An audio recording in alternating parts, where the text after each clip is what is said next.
Welcome to Sweet Life Beat Life. We hope this video helps. In this video, I will explain how to set up a Trezor. First, carefully unbox your new device and connect it to your computer using the included USB cable. It's important to check that the packaging is intact and untampered. Next, download and install the official Trezor Suite application from the Trezor website. Once installed, open the suite, and it will guide you through the initial connection steps, usually taking about 15 minutes in total. After connecting, Trezor Suite will prompt you to install the latest firmware onto your device. This essential step ensures your Trezor has the most secure and up-to-date software. Once the firmware is installed, you will be asked to either create a new wallet or recover an existing one.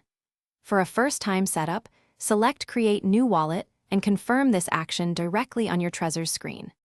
This is the most critical step, backing up your recovery seed. Your Trezor device will display a sequence of either 12 or 24 words. These words are your master key.